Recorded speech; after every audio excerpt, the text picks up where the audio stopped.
for you. What I'm going, what I'll be doing. Sorry, something skipped in there on my screen.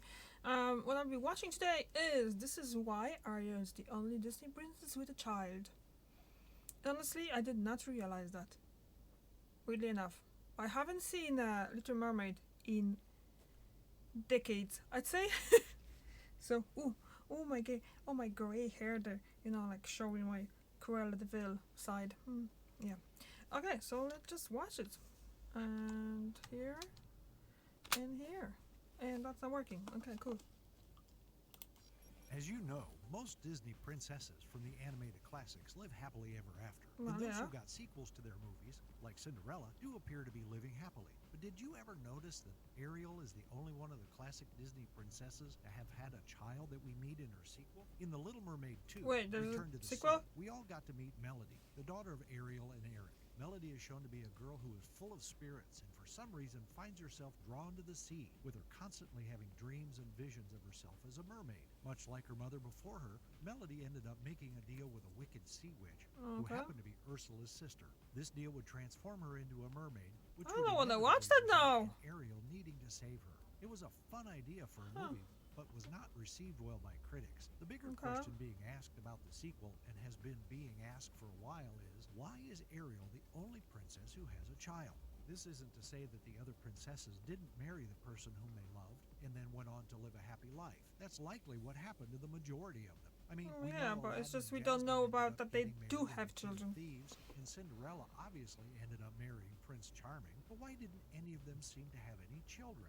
I mean, back in their time periods, that's what royalty did shortly after getting married. They continued the bloodline. So why was Ariel the only one who was able to do so through Disney? Well, there are quite a few theories floating around the internet that discuss that very topic and could shed a lot of light on That's Ariel's story interesting. and why she was the only one to have a child. And I have to admit, some of them are pretty convincing and quite logical, I might add. Be sure to stick around so you can find out what Disney's signature phrase actually means in other languages. I do All have right, to so say the that first I idea haven't is even based on the known fact that there was a Disney likes second to pull series, stories and second tales part from of old folklore and even um, mythology at times. And if you were Little to look Mermaid. into the mythology surrounding the mermaid, depictions of them can be found in ancient cultures all around the world, just under different names, of course. In Japan, they have the myth or legend of the kappa, or in Brazil, they refer to mermaids as the ipupiara. But what's really interesting is that back when these myths began being spread around, it was a time way, way, way before the internet. So for the most part, the tales likely remained in their region of origin.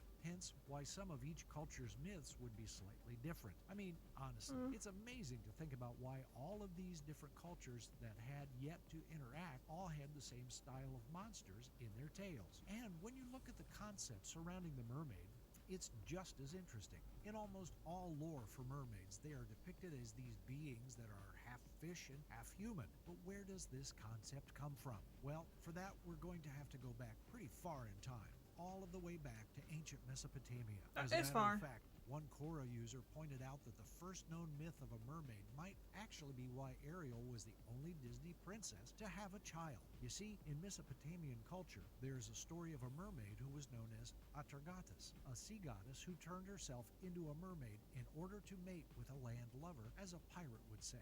Well, after the two of them got a little bit R-rated, Okay. Atargatis ended up getting pregnant and went back to sea to where she would give birth to a daughter by the name of Semiramis. And it wouldn't be too shocking to find out that Disney pulled from this ancient tale and used it as inspiration to Okay. give Ariel a daughter, thus making Ariel the only Disney princess to have a child.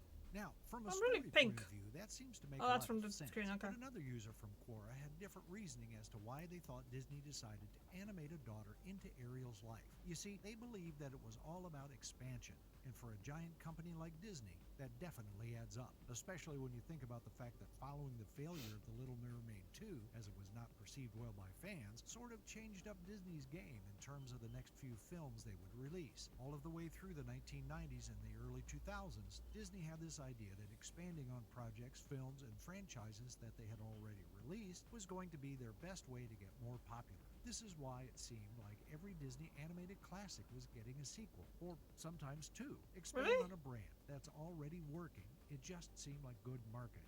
However, following the release of The Little Mermaid 2 in September of 2000, the sequel would receive 2000, countless bad wow. reviews from high-ranking movie So critics at that's the time. Well, long it's ago. believed that the movie failed for two reasons. One of them was that Disney fans wanted something new to watch, not another movie that they were already familiar with. But the other big reason was thought to be that audience members didn't like Melody or the idea of Ariel having a child, leading some people to believe that the only reason Disney hadn't had more films showing Disney princesses with children is simply because it didn't work when they tried it. And because expansion was the only thing on their mind, they had to really focus on what was working for them, which included starting up brand new franchises. And when that worked, It's a lot there of. was pretty much no need for Disney to go back to their older stories, at least not until it was time to turn them into live-action reimaginings. This brings us right into the next theory, which involves the idea of what a sequel actually is, and the fact that when it comes to film, sequels seem to take on a bunch of different forms. I mean, you have to direct sequels, which tend to take place following the events of the first film in the franchise, following the same characters and whatnot. But then you have other forms of sequels that act more like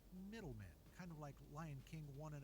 While it was technically a sequel, the movie took place during the same time period as the first film, just giving us a bit more insight as to what was going on outside of the realm of the main character. It filled in the gap a bit, and as one Disney fan would point out, that's actually Disney's formula for a lot of their sequels. In their example, they bring up Cinderella 2 and 3, and the fact that the movies don't really show us any continuation on the Cinderella story. The sequels more so just fill in some gaps that the original movie had. And Really? that got all of us thinking, and when it comes to Disney princesses, we're fairly certain that Ariel was the only one of them to get a direct sequel at that time. I mean, now we have Frozen and Frozen 2, but most people would separate the newer Disney animated films from the classics. True. It's not saying one bit is different. worse than the other. They are just from two totally different eras of Disney animation and storytelling. Out of the classics, though, we really can't think of another sequel that was a direct sequel to the first film like The Little Mermaid and The Little Mermaid 2. I mean, it might not have gotten the best ratings, but it was the only Disney sequel at the time to actually continue the story and the life of one of their princesses beyond the boundaries of the first one.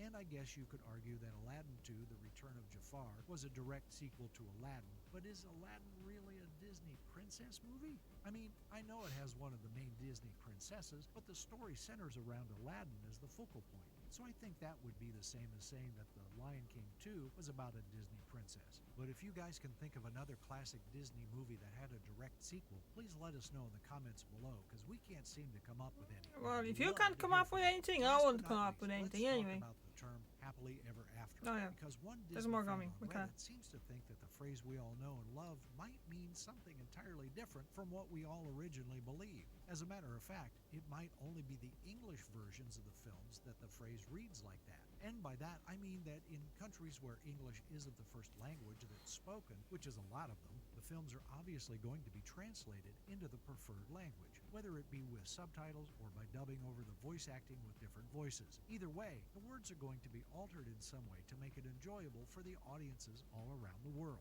And as you probably know by now, translation isn't always perfect, and more often than not, some words have slightly different meanings in other languages, and sentence structure isn't always going to be the same. So in English-speaking countries at the end of most Disney classics, on the screen we would read the words, "and they lived happily ever after." And that was it. We were all like, yay, and then called it a day. I Didn't can't think anything remember else what it is in past Polish Well, movies. in other countries like France, for instance, their happily ever after line at the end of the films reads a bit differently. In France specifically, the phrase reads as, "and they lived happily and had many children," meaning that, to most of the viewers who had seen the French versions of these movies, have been led to believe that almost all of the Disney princesses interesting. likely had children of their own. And as another Redditor would go on to point out, if you bring Disney TV shows into the conversation, then according to the hit ABC series Once Upon a Time, both Snow White and Cinderella went on to have children. This comment led people to begin bringing up The Lion King into the conversation, and how Simba and Nala had a child in Lion King 2. But again, I think that could be up for debate. As most people would agree, the majority of that film was focused on Kovu rather than Kiara. But as always, that's the beauty of fan theories. It's that they open up an entirely new world of discussions to be had about all of our favorite movies that almost all of us grew up with. At the end of the day, we can't help but wonder if Disney is ever going to answer the question as to why Ariel is the only princess to have a child in a Probably sequel not. film. Or maybe they will start providing some of the newer princess films with children. I mean, let's be honest. I think we're all still holding out hope for a mini Rapunzel with her mother's Oh, sun yeah. drop powers. But for that, We're going to have to wait and see. Out of all these theories, though, theory number Actually, 2 is there a seems to be sequel the most to convincing Tangled? us. Disney was probably trying to I'll have to check expand it their out. already successful franchises and ended up not making the cut. Although we have I to love say, that movie. the other theories I think it's fans my favorite pointed one out from definitely Disney's hold a stuff. lot of ground as well. What do you guys think, though? Why is Ariel the only Disney princess to have had a child in her sequel films? Be sure to let us know in the comments below. I think Now, the first. that's all, Disney fans. Let us know what video you'd like to see next in the comments. And I like think and that's the reason why I was the first one that basically, if people didn't like it, the movie just kind of like bombed. I didn't even know there was a sequel to Little Mermaid, so yeah, that must be the reason. You know, like if they're not bringing the money in, they're not going to make it more. Excuse me, but yeah. So what do you think? I think the first reason, first explanation is the reason, and yeah, let me just, because I'm all pink here now because of that screen. Actually, I'm all pink because of, I don't know what, something. Anyway, so that was interesting, and never really thought about the fact that yeah, there is no like princesses having any children. Maybe now they would, but the classic ones, and you never really hear about them. So yeah, I think it's just basically everyone. Oh yeah, they live every forever ever after. What's that saying now? Happily ever after, yeah. So that's pretty much everyone assumes. Oh yeah, they start the family and they were happy and all that. Okay. What do you think? Okay. So the description to the original link and the makers of that video below in the description box, and I'll see you tomorrow. See ya.